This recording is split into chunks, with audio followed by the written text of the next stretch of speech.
খুবই খুবই গুরুত্বপূর্ণ কবিতা সোনার তরী কবিতা। এটা হচ্ছে রূপক বা জীবন দর্শন আশ্রিত কবিতা। রূপক বা জীবন দর্শন আশ্রিত কবিতা। সোনার তরী এটা সাধারণ অর্থ সোনার নৌকা, কিন্তু এটা দ্বারা বুঝিয়েছে যেহেতু রূপক কবিতা, সেক্ষেত্রে দেখো এটার অর্থ মহাকাল, তারপর হতে পারে জগৎ সংসার,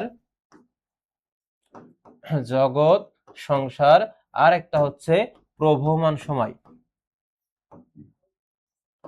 প্রবহমান সময়। দেখো একটা সময় সব অকেজো হয়ে যায়, শরীর মনও বৃদ্ধি, অর্থাৎ মানুষের যে শরীর মন বৃদ্ধি বেড়ে ওঠা এগুলো সব এক সময় নিস্তেজ হয়ে যায়, কোনো কাজে আসে না। থেমে যায় বৃদ্ধি, কেউ আর রাখে না মনে তাই, কেউ আর রাখে না মনে তাই। যৌবন থেকে মৃত্যু অনেক সফল কাজ, কাজগুলো রেখে দাও শুধু তুমি চলে যাও। অর্থাৎ মানুষ মারা যাবে, তার হচ্ছে শরীর মন বৃদ্ধি সবকিছু থেমে যাবে, কিন্তু এখানে কি থেকে যাবে বলতো, কি রয়ে যাবে? মানুষের যে কৃত কর্মগুলো রয়েছে সেটাই হচ্ছে রয়ে যাবে। কি বলেছে উদ্দীপকে? উল্লিখিত মানে উপরে লিখিত কাজগুলো সোনার তরী কবিতায় বর্ণিত কিসের সাথে তুলনীয়? অর্থাৎ আমরা এক কথা এখানে বলতে পারি যে কৃত কর্ম, কৃত কর্মের সাথে মিল আছে।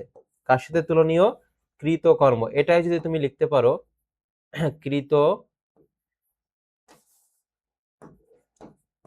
কৃত কর্মের সাথে মিল আছে, অর্থাৎ তুমি যদি ভালো কাজ করো তাহলে সেই ভালো ফল পাবে, আর যদি তুমি খারাপ কাজ করো তাহলে তার খারাপ ফল পাবে আলটিমেটলি, এটাই বলা হয়েছে। অর্থাৎ কৃত কর্মের বিষয়টি এখানে তুলনীয়। অর্থাৎ সোনার তরী কবিতায় নদীর এপার দ্বারা মৃত্যুর পূর্ববর্তী জীবন আর নদীর ওই পার দ্বারা মৃত্যুর পরবর্তী জীবনকে বোঝানো হয়েছে, এবং এই সোনার তরী দ্বারা মহাকাল, জগৎ সংসার এবং প্রবহমান সময়কে ইন্ডিকেট করা হয়েছে। এবং এখানে আরেকটা বিষয় যে মানুষ একদিন তার বৃদ্ধি, তারপর সবকিছু থেমে যাবে, তার হচ্ছে যে সোনার তরী, এই যে মহাকালটা আমাদের যে শারীরিক গড়নটা রয়েছে এটা কিন্তু নিবে না, আমাদের যে কৃত কর্মগুলো রয়েছে সেটাই কিন্তু গ্রহণ করবে, এটাই বলা হচ্ছে এ অংশে। তারপরে দেখো সোনার তরী কবিতায় অন্তর্নিহিত মানে তার ভিতরগত তাৎপর্য কি? তাৎপর্য উদ্দীপকে ধরা পড়েছে, এটা হচ্ছে সত্যতা যাচাই করো। অর্থাৎ এখানে কি ধরা পড়েছে দেখো, মানুষ মরে গেলেও বা মানুষ মারা গেলেও তার কৃতকর্ম থেকে যাবে। তাহলে আমরা এখানে লিখতে পারি যে মানুষ মারা গেলেও, মানুষ মারা গেলে তার কৃত ফল, কৃত ফল থেকে যাবে। যে দেখা যায় না, কেউ যদি কোনো একটা ভালো কাজে টাকা ইনভেস্ট করে বা একটা বৃক্ষ লাগিয়ে গিয়েছে, তিনি মারা গিয়েছে, বা একটা মসজিদে কোনো উন্নয়নমূলক কাজে দিয়েছে, পরবর্তীতে বলবে এই লোকটা অনেক ভালো ছিল, সে হচ্ছে এই মসজিদটা করে গেছে বা এই বৃক্ষটা লাগিয়ে গিয়েছিল, তার ছায়া আমরা এখন পাচ্ছি, তার বৃক্ষের নিচে ছায়া আমরা পাচ্ছি, বা মসজিদে নামাজ আদায় করতে পারছি। যে কৃত কর্মের, যদি ভালো কাজ করে অবশ্যই ভালো ফল পাবে, আর খারাপ কাজ করলে তো খারাপ ফল তাকে ভোগ করতেই হবে, এটাই বলা হয়েছে।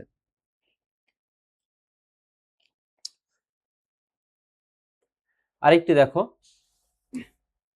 কাজী নজরুল ইসলাম বাংলাদেশের জাতীয় কবি, তার লেখায় ফুটে উঠেছে প্রেম ও দ্রোহের বার্তা বার্তা অর্থাৎ কাজী নজরুল ইসলাম সবসময় সাম্যবাদী চেতনার মানুষ ছিল, সাম্যবাদী।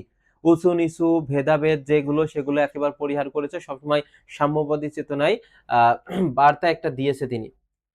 বঞ্চিত মানুষেরা তার লেখায় খুঁজে পান উজ্জীবনের মন্ত্র। যারা সমাজের বঞ্চিত মানুষ তারা তার লেখায় খুঁজে পান একটা অন্যতম সমতার বার্তা খুঁজে পান। তিনি আজ আমাদের মাঝে নেই, অথচ তার কবিতা ও গান আজও প্রতিটি মুক্তিকামী মানুষের প্রেরণার উৎস।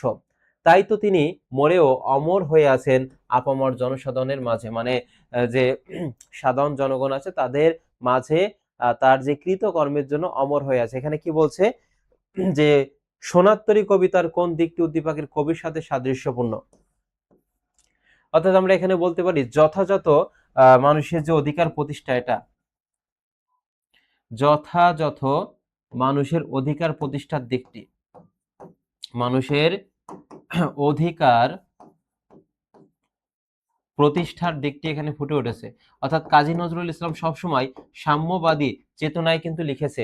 অর্থাৎ মানুষ যদি কোনো বিদ্রোহী কবিতা পড়লে, বিদ্রোহী কবিতা একটু পরে আলোচনা করবো এখানে এ অংশে, দেখো সবসময় সাম্যবাদী চেতনার কথা বলেছেন, এবং বলছে যতদিন পর্যন্ত না এই যে যারা অন্যায় অন্যায়কারী মানে অন্যায়কারীদের দ্বারা শিকার হচ্ছে, শোষণ বঞ্চনার শিকার হচ্ছে, যতদিন পর্যন্ত না তাদের কান্না প্রশমিত হবে, মানে কান্না না কমবে, ততদিন পর্যন্ত কাজী নজরুল ইসলামের বিদ্রোহী সত্তাটা কি হবে, মানে চলমান থাকবে। অর্থাৎ সবসময় যারা বঞ্চিত মানুষ তাদের পিছনে মানে তাদেরকে তাদের পক্ষে তিনি কিন্তু কথা বলেছেন এবং তার লেখনীতে এগুলো ফুটে উঠেছে।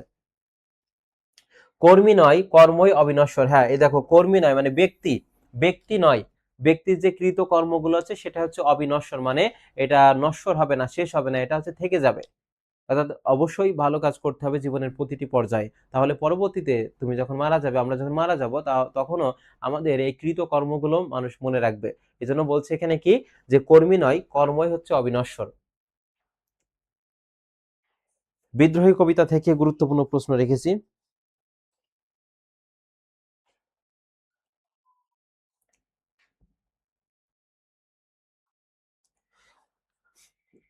আচ্ছা, এখানে আরেকটা বিষয় যদি আমি বলি, আমাদের একটু মিস্টেক হয়েছে, এটাই অংশের সাথে যাই। এখানে দেখো কি বলেছিল, যে সোনাতরী কবিতার কোন দিকটি উদ্দীপকের সাথে কবির সাথে সাদৃশ্যপূর্ণ। সেক্ষেত্রে আমরা এটাও বলতে পারি যে কর্মফলের যে অমরতা, কর্মফলের অমরতার দিকটি ফুটে উঠেছে, অমরতার দিকটি ফুটে উঠেছে। অর্থাৎ মানুষ মারা গেলেও তার যে কৃত কর্মগুলো আছে সেটা হচ্ছে অমরত্ব থাকবে আর কি, বেঁচে থাকবে বা অবিনশ্বর থাকবে, সেটা বলা হয়েছে। এবার দেখো একটা গুরুত্বপূর্ণ কবিতা থেকে, যে সোনার তরী কবিতা এটা কোন ছন্দে রচিত। এতটাই গুরুত্বপূর্ণ, 1000% দিলেও কম হয়ে যাবে। সোনার তরী, এবং এখানে আরেকটা আছে যে 18 বছর বয়স কবিতা কোন ছন্দে রচিত, এটাও মনে রাখবা, এটাও মাত্রার মধ্যে যাবে। আরেকটা আছে ফেব্রুয়ারি 1969 কবিতা, এটা কোন ছন্দে রচিত, সুললিত যে ছন্দ।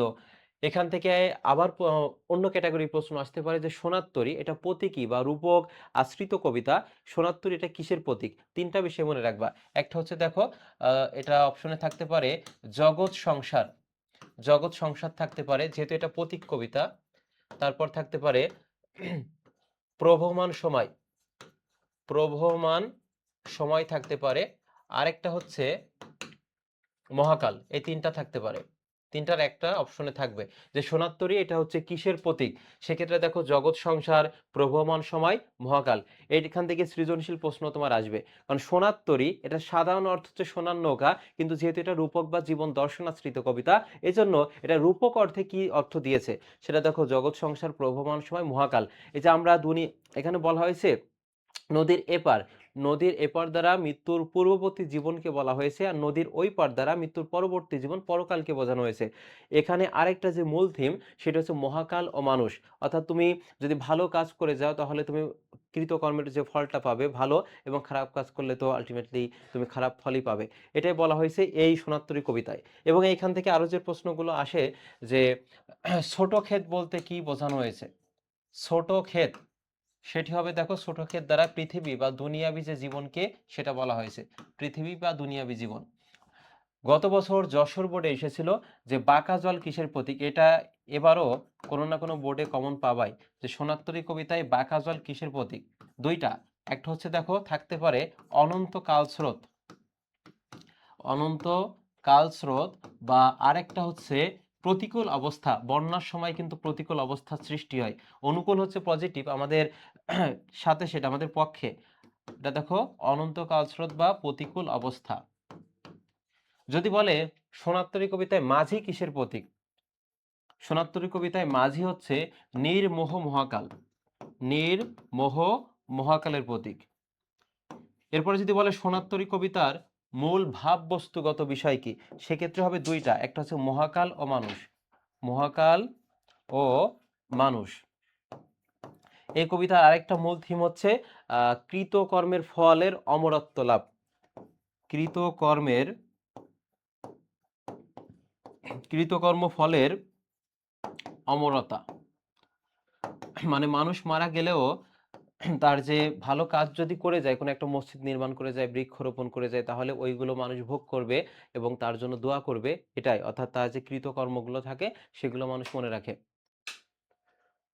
তারপরে দেখো পরের প্রশ্নটি, তাহলে এখানে কি হবে, এটা হচ্ছে মাত্রা বৃত্ত ছন্দে রচিত, মাত্রা বৃত্ত ছন্দে রচিত। তরু ছায়ামসী মাখা, এটা দিয়ে তোমার শব্দ অর্থ জানতে চাইতে পারে। তরু ছায়ামসী মাখা, গ্রামখানি কোথায় আঁকা? দেখো এটা পরপারে। গ্রামখানি মেঘে ঢাকা, এটাও কিন্তু বলা হয়ে থাকে। সোনার তরী কবিতায় বাঁকা জল, দেখো বলতে না বলতেই প্রশ্নটি এসেছে। বাঁকা জল বলতে প্রতীকী অর্থে কি বোঝানো হয়েছে? সেটা হবে কাল স্রোত। আর একটা এখানে অপশন থাকতে পারে, সেটা হচ্ছে প্রতিকূল অবস্থা, মানে খারাপ অবস্থা। রাশি রাশি ভাড়া ভাড়া ধান কাটা হলো সারা। এই যে দেখো রাশি রাশি মানে, যদি ওই যে বলে না অনেক সময় রেগে গেলে তোমরা বলো ইট ইজ টু মাচ, মানে অতিরিক্ত হয়ে যাচ্ছে, অতিরঞ্জিত হয়ে যাচ্ছে। সেক্ষেত্রে এখানে বলছে দেখো রাশি রাশি ভাড়া ভাড়া ধান কাটা হলো সারা। এখানে এই শব্দের ব্যবহারকে কি বলা হচ্ছে? সেটি হচ্ছে নির্ধারক বিশেষণ, নির্ধারণ করে দিচ্ছে। এই যে দেখো ধানটা কেমন, এই যে রাশি রাশি ভাড়া ভাড়া ধান কাটা হলো সারা, মানে একটা পরিমাণকে নির্ধারণ করে দিচ্ছে। অর্থাৎ এখানে সঠিক উত্তর হবে নির্ধারক বিশেষণ। আর বিশেষণ কি অ্যাডজেক্টিভ, অর্থাৎ নাউন প্রোনাউনের দোষ গুণ অবস্থা সংখ্যা পরিমাণ নির্দেশ করে। তাহলে দেখো এখানে ধানের একটা পরিমাণ নির্দেশ করছে, অর্থাৎ সঠিক উত্তর কি হবে? নির্ধারক বিশেষণ হবে। তারপরের প্রশ্নটি দেখো, খড় পরশা শব্দের আবিধানিক অর্থ কি? সেটি হবে ধারালো বর্ষা। কি হবে? ধারালো বর্ষা। প্রত্যেকটা শব্দের দুইটা অর্থ থাকে, একটা সাধারণ অর্থ, একটা হচ্ছে প্রতীকী অর্থ বা হচ্ছে আহ ভিন্ন অর্থ প্রদান করে আর কি। এই প্রশ্নটিও গুরুত্বপূর্ণ। রবি ঠাকুর তার সোনার তরী কবিতাটি যে স্থানে রচনা করেন সেটি হবে কুষ্টিয়ার যে শিলাইদহ। এবং তার ছোট গল্প রচনা স্বর্ণযুগও কিন্তু বলা হয় এই অংশটিকে, এই স্থানকে। ছোট গল্প রচনার যে স্বর্ণযুগ, সেটা কি হবে? এই যে কুষ্টিয়ার শিলাইদহে। ঘুরে আসবা পরীক্ষার শেষে এই জায়গাটা। সোনার তরী কবিতায় সোনার তরী কিসের প্রতীক? খুবই গুরুত্বপূর্ণ প্রশ্ন। সেটি হচ্ছে দেখো এখানে কি হবে? জীবনের। অর্থাৎ এখানে থাকতে পারে মহাকাল, থাকতে পারে মহাকাল থাকতে পারে, তারপর হচ্ছে প্রবহমান সময় থাকতে পারে, আরেকটা হচ্ছে প্রবহমান সময়, আরেকটা থাকতে পারে জগৎ সংসার। জগৎ সংসারও থাকতে পারে, এই তিনটার একটা। আরেকটা এখানে দেখো জীবন বলেছে, জীবন। শূন্য নদীর তীরে রহিনু পড়ে, অর্থাৎ শূন্য নদীর তীরে আমি একা পড়ে রইলাম। এখানে যে ভাবটি প্রকাশ পেয়েছে, এই ধরনের প্রশ্নের উত্তর করতে তোমাদের একটু সমস্যা হবে। অর্থাৎ এই ধরনের কঠিন প্রশ্ন কিন্তু এই ক্লাসে 120টা প্রশ্নের মধ্যে রেখেছি, তার মধ্যে এটাও একটা। সেটা হবে দেখো অপূর্ণতার বেদনা, মানে পূর্ণতা মানে পাইনি আর কি, অপূর্ণ রয়ে গেছে। অর্থাৎ এখানে সঠিক উত্তর হবে অপূর্ণতার বেদনা। সোনার তরী কবিতায় গ্রামখানি মেঘে ঢাকা ছিল কখন? খুবই গুরুত্বপূর্ণ প্রশ্ন এটি। প্রভাত বেলা, সকাল বেলা। প্রভাত না দিয়ে সকাল দিলে কি কমন পড়েনি এটা বলবা? এটা প্রভাত সকাল একই, একটা আরেকটা সমার্থক শব্দ আর কি। আর গ্রামখানি কি ছিল? মেঘে ঢাকা ছিল, এবং সেই সময়টা ছিল হচ্ছে, বা প্রশ্নটা আসে কোন সময়ের কথা বলা হয়েছে সোনার তরী কবিতায়, সেটা হবে প্রভাত বেলা। সোনার তরী কবিতায় মর্ম বস্তু কি, মানে মূল কথা কি, মূল উপজীব্য বিষয় কি? সেটি হবে এখানে দেখো হতাশা ফুটে উঠেছে, হতাশা। অনেক জায়গায় সুকৃতি নির্ভরতা রয়েছে, কিন্তু মোস্ট অ্যাপ্রোপ্রিয়েট হচ্ছে হতাশা। বা তোমার প্রশ্ন আসতে পারে, আহ, দেখো সোনার তরী কবিতায় যাহা ছিল যাহা লয়ে ছিনু ভুলে, এখানে বলতে কি বোঝানো হয়েছে? অর্থাৎ যে বেঁচে থাকার যে অবলম্বন, সেটাকে বলা হয়েছে বেঁচে থাকার অবলম্বন।